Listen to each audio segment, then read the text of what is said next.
नमस्कार दोस्तों, गुजरात की राजधानी गांधीनगर से करीब 13 किलोमीटर दूर एक गांव है डिंगुचा नाम से। वैसे तो इस गांव की जनसंख्या 3000 लोगों के आसपास है, लेकिन आधे से ज्यादा घरों पर यहाँ ताले लगे पड़े हैं। बताया जाता है कि 1800 के करीब गांव वाले अब डिंगुचा में नहीं रहते। ये लोग ना सिर्फ अपना गांव बल्कि देश भी छोड़कर चले गए। को जॉब नहीं मिलती थी, तो इससे अच्छा तो प्रदेश में अच्छा रहेगा। अमेरिका नहीं जाएंगे तो मेरे बच्चे की लाइफ इधर है नहीं। आज भी डिंगुचा में जगह जगह पर ऐसे पोस्टर्स लगे हैं, study in UK Canada, free application, offer letter in 3 days। सबसे ज्यादा ऐड अगर आपको इस गांव में किसी चीज की दिखेगी तो वो है यूएस और कनाडा वीजा लेने की। कई एड्स में तो सीधा लिखा गया है कि आपको वीजा मिल जाएगा बिना कोई एग्जाम दिए। जनवरी 2022 की बात है। अपने गांव में बाकी लोगों को अमेरिका जाता देख डिंगुचा के एक परिवार ने यही करने का फैसला किया। 29 साल के जगदीश पटेल अपनी पत्नी और 2 बच्चों के साथ कनाडा की फ्लाइट पकड़ते हैं। अपने गांव में पहले ये एक टीचर की नौकरी किया करते थे और बाद में अपने भाई के गारमेंट बिजनेस में हाथ बटाते थे, लेकिन इनकी कमाई, पूरे परिवार की महीने की कमाई सिर्फ 9 से 10 हजार रुपए हो पाती थी। जाहिर सी बात है, पैसों की कमी के चलते और बेरोजगारी की वजह से इन्होंने ये फैसला लिया। बड़ी मुश्किल से ये 65 लाख रुपए इकट्ठे कर पाते हैं एक एजेंट को देने के लिए, जो इन्हें अमेरिका तक लेकर जाएगा डोंकी प्रोसेस के थ्रू। इनकी पत्नी वैशाली बेन का सपना था कि वो अमेरिका में जाकर एक ब्यूटी सैलून में काम करे और जगदीश अपने बच्चों को बेहतर एजुकेशन देना चाहते थे। इस आखिरी उम्मीद में ये अपना गांव छोड़ते हैं और 12 जनवरी को टोरंटो की फ्लाइट पकड़ते हैं। इस डोंकी प्रोसेस का मतलब था कि इनका एजेंट इन्हें यूएस कनाडा बॉर्डर के पास तक ड्रॉप कर देगा और बाकी रास्ता इन्हें पैदल चलकर जाना होगा और अमेरिकन बॉर्डर इलीगली क्रॉस करना होगा। और टोरंटो में लैंड करने के बाद करीब 1 हफ्ता ही बीता था कि पुलिस को पूरे परिवार की लाशें मिलती हैं बॉर्डर से सिर्फ 12 मीटर दूर।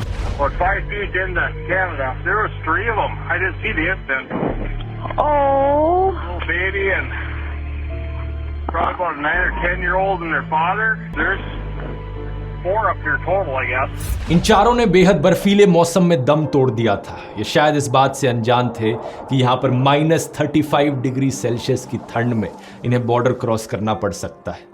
एक बहुत ही दर्दनाक अंत इस कहानी का, लेकिन जगदीश का परिवार इकलौता नहीं है ऐसा। हर साल हजारों की संख्या में इंडियंस कोशिश करते हैं इलीगली यूएस यूके जैसे देशों में जाने की इस डोंकी प्रोसेस के जरिए, और इनमें से कई सारे अपनी जान गंवा देते हैं इस कोशिश में। यही कारण यूएस मैक्सिको बॉर्डर को वर्ल्ड्स मोस्ट डेंजरस बॉर्डर कहा जाता है। इसी मुद्दे पर एक नई फिल्म आई है राजकुमार हिरानी और शाहरुख खान की, डंकी नाम से। तो मैंने सोचा ये एक अच्छा मौका होगा इस प्रोसेस को ढंग से समझने का। आइए जानते हैं इस डोंकी प्रोसेस की असलियत आज के इस वीडियो में।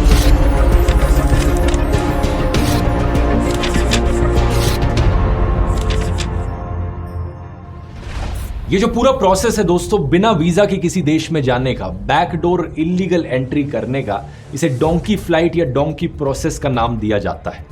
शुरुआत में इस शब्द को सिर्फ यूके के लिए इस्तेमाल किया जाता था।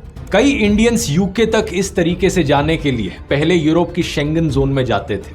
ये 27 यूरोपियन देशों की एक जोन है जहां पर सिर्फ एक शेंगन वीजा की जरूरत होती है। इनमें से किसी भी देश का वीजा हो तो बिना दूसरे देश के वीजा के बॉर्डर क्रॉस किया जा सकता है। हालांकि यूके कभी भी शेंगन जोन का हिस्सा नहीं रहा, लेकिन यूरोप काफी पास आ जाता है यूके के। लोग अलग अलग तरीकों से यूरोप के थ्रू होते हुए यूके घुसने की कोशिश करते थे। कुछ लोग ट्रकों में ट्रैवल करते, कुछ लोग गाड़ियों में, तो कुछ लोग पैदल चलकर घंटों घंटों तक ये सफर तय करते। माइग्रेशन पॉलिसी इंस्टीट्यूट की एक स्टैटिस्टिक बताती है कि आज से 10 साल पहले भी हर महीने करीब 150 इंडियंस को डिपोर्ट किया जाता था यूके से। लेकिन आज के दिन ये डोंकी प्रोसेस हर तरीके की बैकडोर एंट्रेंस के लिए इस्तेमाल किया जाता है। ज्यादातर लोग आज के दिन यूके की जगह अमेरिका जाने की सोचते हैं इस डोंकी प्रोसेस के जरिए। इंडिया में हजारों वीजा एजेंसीज और कंपनीज हैं जो ये काम करवाती हैं। इन कंपनीज में जो एजेंट्स लोगों को इधर से उधर ट्रांसपोर्ट करने का काम करते हैं, इन्हें डोंकर्स कहा जाता है। सबसे ज्यादा इलीगल इमिग्रेंट्स एक्सपोर्ट करने के लिए इंडिया में 2 स्टेट्स बहुत फेमस हैं, गुजरात और पंजाब। लेकिन रीसेंट ईयर्स में बढ़ती बेरोजगारी के चलते हरियाणा भी इस मुकाबले में काफी आगे निकल गया है। कितना प्राइस ये एजेंसीज चार्ज करती हैं ये डिपेंड करता है कि आप इनका कौन सा पैकेज लोगे।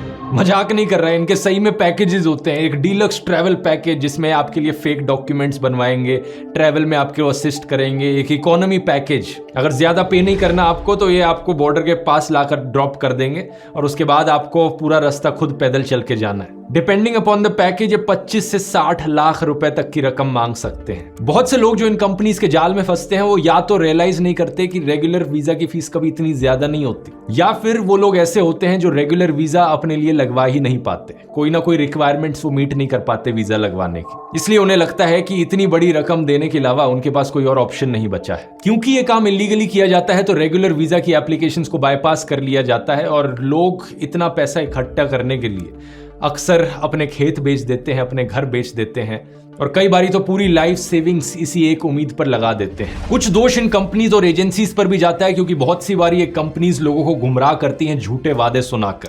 ये कहती हैं कि हम ना सिर्फ आपको बड़ी आसानी से अमेरिका तक पहुंचा देंगे बल्कि वहां पर ढेर सारी जॉब अपॉर्चुनिटीज भी मिलेंगी आपको, और जो असली मुसीबतें आएंगी इस सफर में और जो लीगल प्रोसेसेस का आपको सामना करना पड़ेगा, इन सब चीजों को छुपा कर रखते हैं। जो लोग इन चीजों के बारे में ज्यादा जानते नहीं वो इस जाल में फंस जाते हैं। यहाँ एक इंफॉर्मेशन गैप है जिसे एक्सप्लॉइट किया जा रहा है इन कंपनीज के द्वारा। लेकिन आज के दिन चैट जीपीटी जैसे एआई सॉफ्टवेयर की मदद से सारी चीजें आप खुद से जान सकते हैं, किसी और पर डिपेंड होने की जरूरत नहीं। अलग अलग देशों के इमिग्रेशन प्रोसेसेस कैसे काम करते हैं, उनकी क्या वीजा रिक्वायरमेंट्स होती हैं, ट्रैवल से रिलेटेड क्या एक्सपेंसेस आते हैं, ये सारी नॉलेज आपको चैट जीपीटी समझा सकता है आसान हिंदी भाषा में। एग्जैक्टली कैसे इस सॉफ्टवेयर का इस्तेमाल करना है अपने फायदे के लिए, इसी के लिए मैंने एक 4.5 घंटे का चैट जीपीटी पर कोर्स बनाया है पूरा हिंदी में। इसमें स्टेप बाय स्टेप मैंने सिखाया है कि कैसे अलग अलग कामों में आप इसका इस्तेमाल कर सकते हैं। इसकी बात मैंने पिछले वीडियोस में भी कई बार करी है, लेकिन एक चीज जो शायद आप नहीं जानते हो कि इस कोर्स में एक स्पेसिफिक लेसन है स्टडिंग अब्रॉड के ऊपर। अगर आपको बाहर पढ़ने जाना है तो किसी कंसल्टेंट पर डिपेंड होने की जरूरत नहीं, कैसे आप चैट जीपीटी का इस्तेमाल कर सकते हैं वो इन्फॉर्मेशन जानने के लिए। एक स्पेसिफिक लेसन है ट्रैवल प्लानिंग के ऊपर।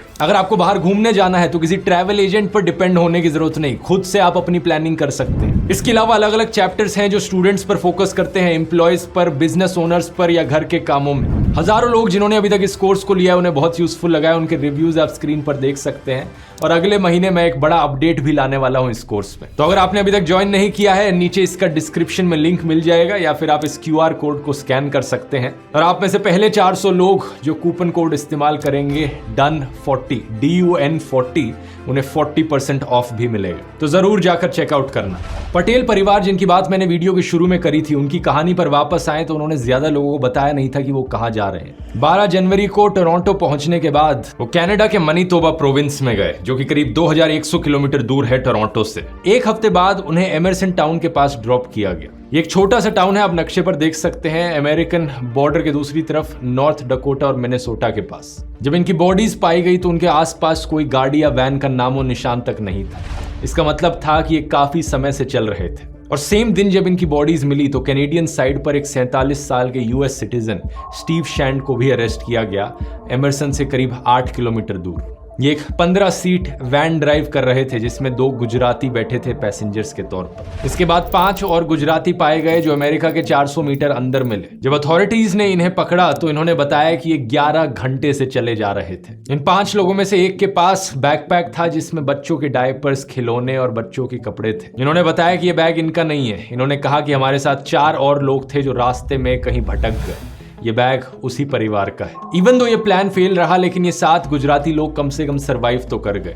बाद में इन्हें और उस अमेरिकन सिटीजन को अरेस्ट कर लिया गया अमेरिकन पुलिस के द्वारा। अमेरिका का ये नॉर्दर्न बॉर्डर जो कनाडा के साथ मिलता है, यहाँ पर -35 -40 डिग्री सेल्सियस तक ठंड हो सकती है। सोचकर लगेगा कि सदर्न बॉर्डर से अमेरिका में घुसना बेहतर होगा, लेकिन नीचे का जो बॉर्डर है USA मैक्सिको का, वो और भी खतरनाक है। जो लोग वहां का रास्ता अपनाते हैं इस डोंकी प्रोसेस के दौरान, उन्हें और भी मुश्किलों से जूझना पड़ता है। भाई हम अमेरिका डोंकी खातर आए थे भाई, 4 जने बचे भाई, हम भूखे पेट चलने लग रहे 5 दिनों की जंगला में। देखियो भाई मैक्सिको के भाई ऐसा है, देख पता कि माँ बाप का कल्ले बालक हो भाई, 35-40 लाख रुपए दे के मारे माँ बाप ने। अब न 2 महीने हो गए मारे माँ बाप तक बात भी नहीं करी।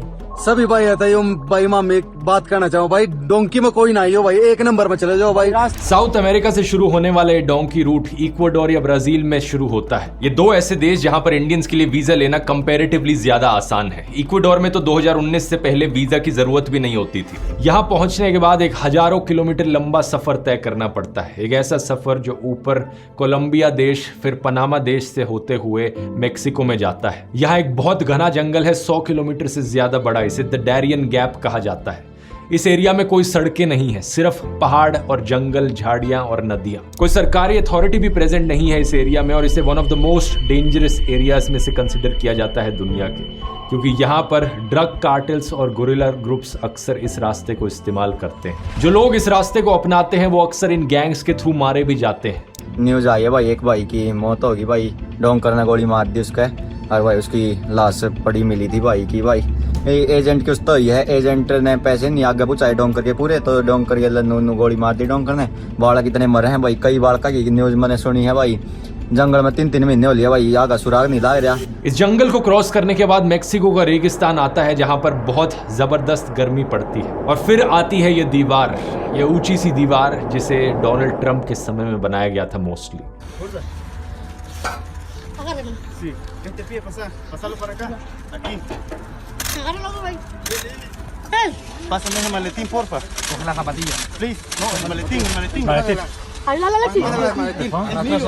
इसे क्रॉस कर पाना भी एक बहुत बड़ा चैलेंज है, और ये रास्ता इतना खतरनाक है कि 2021 के इस आर्टिकल को देखिए। इसे एक साल में 650 से ज्यादा लोग मारे गए इस यूएस मेक्सिको बॉर्डर को क्रॉस करते हुए। जाहिर सी बात है, यहां पर सवाल उठता है, ये रास्ता इतना खतरनाक, जानलेवा होने के बावजूद भी लोग इस डोंकी प्रोसेस में क्यों लाखों रुपए खर्च करते हैं और अपनी जान दांव पर लगाते हैं? मोटे मोटे तौर पर देखा जाए तो 3 कारण हैं इसके पीछे। सबकी बात करते हैं एक एक करके। सबसे पहला और सबसे बड़ा कारण है इकोनॉमिक अपॉर्चुनिटीज। ये वो लोग हैं जो देश के बाहर जाना चाहते हैं बेहतर अपॉर्चुनिटीज के लिए, बेहतर जिंदगी के लिए। ये लोग अक्सर अमेरिकन ड्रीम के सपनों से बड़ा प्रभावित होते हैं। इन्हें लगता है कि एक बार अमेरिका पहुंच गए तो हमारी जिंदगी बदल जाएगी। आमतौर पर जो लोग अपर क्लास या अपर मिडिल क्लास से होते हैं वो लोग भी अक्सर सेम रीजंस की वजह से देश से बाहर जाना चाहते हैं, लेकिन उनके पास लीगल तरीके बहुत होते हैं। उनकी अच्छी नौकरियां होती हैं तो वो बाहर अच्छी नौकरियों के लिए अप्लाई कर सकते हैं, या फिर उनकी एजुकेशनल क्वालिफिकेशंस होती हैं कि वो स्टूडेंट के तौर पर बाहर जाकर यूनिवर्सिटीज में पढ़ाई कर सकें। लेकिन जो लोअर मिडिल क्लास के लोग होते हैं उनके पास ये लीगल रास्ते लेने के या तो पैसे नहीं होते या क्वालिफिकेशंस नहीं होती। मितेश त्रिवेदी एक ऐसे ही इंसान जो 30 साल पहले इंडिया छोड़कर कनाडा गए, बीबीसी को बताते हैं कि ये एक हाईली एजुकेटेड इंजीनियर थे इंडिया में, लेकिन ये ऊपर नहीं उठ पा रहे थे। I was born lower middle class, if I had stayed I would have died lower middle class. साल 2000 में इन्हें कैनेडियन सिटीजनशिप मिल गई थी और अभी एक प्रॉफिटेबल रेस्टोरेंट चलाते हैं कनाडा में। ऐसे कई मितेश त्रिवेदी देश के अलग अलग हिस्सों में पाए जाते हैं। जब ऐसे सक्सेसफुल केसेस अपने परिवार और दोस्तों को अपनी कहानियां सुनाते हैं तो उनके अंदर भी उम्मीद जागती है, और धीरे धीरे करके और लोग मोटिवेट होते हैं इसी रास्ते को अपनाने में। इन सक्सेसफुल केसेस की कहानियां सुनकर इन परिवारों में अक्सर एक सोसाइटियल प्रेशर या फैमिली प्रेशर वाला एंगल भी आ जाता है। अगर किसी गांव से हर दूसरा इंसान देश से बाहर अमेरिका में जा रहा है तो कुछ लोगों को लगता है कि भाई इज्जत का सवाल है, हमारे परिवार में से भी एक ना एक तो होना चाहिए जो देश के बाहर जाकर अमेरिका में सेटल हुए, नहीं तो क्या इज्जत रह जाएगी हमारे परिवार की हमारे गांव में। मतलब डिंगूचा में अगर बच्चा पैदा हुआ है तो अमेरिका जाएगा। हाँ, बस वो एक ज बस दे एक ज નથી 10 થી આગળનું ભણતર દેખાતું, નથી ખેતી કરવી, નથી કોઈ વેપાર ધંધા કરવા, ફક્ત ને ફક્ત એક જ ધૂન કે ભાઈ અમેરિકા જવું છે। इसके रिगार्डिंग अगर आप डेटा देखोगे तो बहुत शॉकिंग है। इस चार्ट को देखिए। यूएस कस्टम्स और बॉर्डर प्रोटेक्शन के अनुसार कितने इंडियंस एक्चुअली में इलीगली अमेरिकन बॉर्डर्स में घुसे, साल भर साल ये नंबर कितनी तेजी से बढ़ता गया है। 2013 में नंबर नेग्लिजिबल होता था, लेकिन 2017 और इनफैक्ट 2019 के बाद से देखिए कितना बड़ा यहाँ पर इंक्रीज देखने को मिला। 2020 से लेकर 21 के बीच में 30,000 से ज्यादा इंडियंस ने ये किया। 2021-22 में डबल हो गया, ये 63,927 तक पहुंच गया। और जो लेटेस्ट डेटा पॉइंट आपको इस ग्राफ में नहीं दिख रहा वो इससे भी ऊपर है। अक्टूबर 2022 और सितंबर 2023 के बीच में ये नंबर 96,000 पर पहुंच चुका है। ऑलमोस्ट 1 लाख इंडियंस एक साल में अमेरिका में इलीगली घुसने की कोशिश कर रहे हैं। इस साल के 96,917 इंडियंस में से करीब 30,000 कनाडा के थ्रू पकड़े गए और 41,000 मैक्सिको के पास पकड़े गए। ये प्रॉब्लम सिर्फ इंडिया की नहीं है, बाकी कई सारे देशों के लोग भी इस डोंकी प्रोसेस का इस्तेमाल करने की कोशिश करते हैं अमेरिका में घुसने के लिए, और मैक्सिकन्स की संख्या और भी ज्यादा है इंडियंस से। जाहिर सी बात, क्योंकि मैक्सिको बॉर्डर पर पड़ता है अमेरिका के। लेकिन एशियन कंट्रीज में इंडिया नंबर 1 पर आता है। सेंटर फॉर माइग्रेशन स्टडीज 2015 का डेटा, इंडिया से करीब 4.5 लाख लोग अनडॉक्यूमेंटेड अमेरिका में पाए गए। चाइना का ये नंबर इंडिया से थोड़ा सा कम है, ऑलमोस्ट 4 लाख पर, और बाकी और देशों के नंबर्स आप स्क्रीन पर देख सकते हो। अब बात करते हैं दूसरे कारण की जिसकी वजह से लोग ये कर रहे हैं, जो कि है बढ़ती बेरोजगारी देश में। यही कारण है जिसकी वजह से बहुत से हरियाणवी लोगों ने पिछले कुछ सालों में ये किया है, क्योंकि Centre for Monitoring Indian Economy सितंबर 2022 की रिपोर्ट के अनुसार हरियाणा का अनएम्प्लॉयमेंट रेट देश में नंबर 1 पर है। हरियाणा में हाईएस्ट अनएम्प्लॉयमेंट देखने को मिलती है। 37.3% लोग बेरोजगार हैं, जो कि 4 गुना ज्यादा है नेशनल एवरेज से। और ये ऑफ कोर्स रूरल हरियाणा में शहरों के बाहर सबसे ज्यादा देखने को मिल रहा है। ये लोग अपनी असल जिंदगी में अपने देश में इतनी बुरी हालतों में जी रहे हैं कि इन्हें लगता है कि इस जानलेवा रास्ते को चुनना अभी के हालातों से तो बेहतर होगा। हजारों गांव में बेरोजगार लोग अपने परिवार की जमीन बेच रहे हैं, सोना बेच रहे हैं, ताकि इस काम के लिए पैसे इकट्ठे किए जा सके। ढाटरथ, मोरखी और कलवा कुछ गांव है हरियाणा के जींद डिस्ट्रिक्ट में जो डोंकी सीकर्स का हब बन गए। ये लोग अक्सर एक और रास्ता अपनाते हैं, दुबई जाना टूरिस्ट वीजा पर, और शेडी होटल्स में रुकना बिना प्रॉपर खाने के, और सीक्रेट कंटेनर्स में बैठ के एक से दूसरे देश में जाना। एक ऐसे ही 20-21 साल के हरियाणवी लड़के निश्चय शर्मा ने अपनी कहानी सुनाई कि वो पढ़ाई में कमजोर होने के चलते स्टूडेंट या जॉब वीजा लेकर बाहर नहीं जा सकता था, तो इसलिए उसने डोंकी फ्लाइट का रास्ता अपनाया। इसके अनुसार ये बड़ा लकी था, 5 महीने के अंदर अंदर ही पहुंच गया। कैलिफोर्निया गया 9 अलग अलग देशों को पार करते हुए, कभी जंगलों से तो कभी एक्सट्रीम वेदर से गुजरते हुए। ये कहता है कि कई बार इस जर्नी को करने में 2 साल तक का समय लग सकता है। बहुत से लोगों को मारा जाता है, लॉकअप में डाला जाता है, और कई तो मारे भी जाते हैं इस रास्ते में। हरियाणवी यूथ का कहना है कि वो परेशान हो गए हैं इस जॉबलेसनेस की टॉक्सिक साइकिल से और एंट्रेंस एग्जाम के पेपर लीक्स की खबर सुनकर। लेकिन बहुत से लोग सही मायनों में ये रियलाइज नहीं करते कि इस रास्ते को अपनाना कितना खतरनाक हो सकता है। फिर आता है दोस्तों तीसरा कारण डोंकी बनने के पीछे, जो कि है एस्केपिंग पॉलिटिकल प्रोसिक्यूशन। जो लोग अपने देश से भागते हैं क्योंकि उनके खिलाफ अत्याचार हो रहा था या डिस्क्रिमिनेशन हो रही थी। अब टेक्निकली देखा जाए तो बॉर्डर पेट्रोल के अनुसार ये सबसे बड़ा रीजन है जो लोग रिपोर्ट करते हैं। लेकिन क्या एक्चुअली में ये सबसे बड़ा कारण है डोंकी फ्लाइट लेने के पीछे? यहाँ एक इंटरेस्टिंग बात आपको बताना चाहूंगा। जो लोग डोंकी का रास्ता अपनाते हैं वो लोग बॉर्डर क्रॉस करने के बाद क्या करते हैं, कभी सोचकर देखा है? क्या वो पुलिस से छुपते घूमते हैं और छुप छुप कर अपनी नई जिंदगी की शुरुआत करते हैं? ऐसा नहीं है। ज्यादातर लोग खुद ही अपने आप को बॉर्डर पेट्रोल के हवाले कर देते हैं। बॉर्डर क्रॉस करते ही जो गार्ड्स खड़े होते हैं खुद ही अपने आप उनके साथ चले जाते हैं, उनसे भागने की बजाय। और इसके पीछे कारण है असाइलम सीख करना।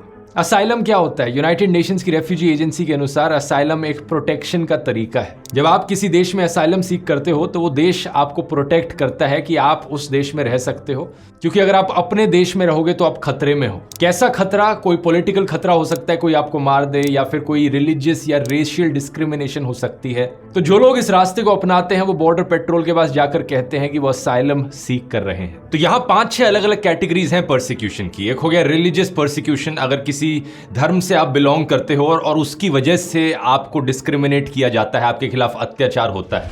एक हो गया पॉलिटिकल परसिक्यूशन, किसी को उनकी पॉलिटिकल बिलीफ्स की वजह से उन्हें खतरा पहुंचता है। किसी की एथनिक या रीजनल आइडेंटिटी की वजह से उनको खतरा पहुंचता है, उनके खिलाफ अत्याचार होते हैं। एक हो गया कास्ट बेस्ड परसिक्यूशन, किसी की कास्ट की वजह से उनके खिलाफ अत्याचार हो रहे हैं। या फिर एक हो गया सोशल ग्रुप परसिक्यूशन, अगर आप किसी सोशल ग्रुप का हिस्सा हो जिसके खिलाफ वायलेंस देखने को मिल रहा है, जैसे औरतें या एलजीबीटी कम्युनिटी, तो टेक्निकली काफी सारे कारण हो सकते हैं। और जो लोग इलीगली इस रास्ते को अपनाते हैं वो इनमें से कोई भी कारण बता सकते हैं। लेकिन एक्चुअली में ये कारण सही है, जस्टिफाइड है या नहीं है, ये डिसाइड करने के लिए एक इमिग्रेशन जज होता है। तो जो लोग बॉर्डर पार करने के बाद असाइलम के लिए अप्लाई करते हैं उन्हें इमिग्रेशन कोर्ट में जाकर अपनी जस्टिफिकेशन और रीजनिंग देनी होती है, और कोर्ट के सामने साबित करना होता है कि जो वो कह रहे हैं वो सच है। जाहिर सी बात है बहुत से लोग झूठ बोलते हैं क्योंकि उनका असली कारण कुछ और होता है, पहले 2 कारणों में से होता है। तो ऐसे केसेस में लोगों को वापस डिपोर्ट कर दिया जाता है, यानी लाखों रुपए जो खर्च किए पूरा पैसा बर्बाद। और अगर आप झूठ बोलते हुए पकड़े गए, ऊपर से बैन और लगा दिया जाता है कि आज के बाद आप जिंदगी में कभी अमेरिका में लीगली ट्रैवल नहीं कर पाओगे। लेकिन यहाँ ये चीज भी मेंशन करनी जरूरी है, कुछ जेन्युइन लोग भी होते हैं जिनका असली में यही कारण होता है डोंकी फ्लाइट लेने के पीछे।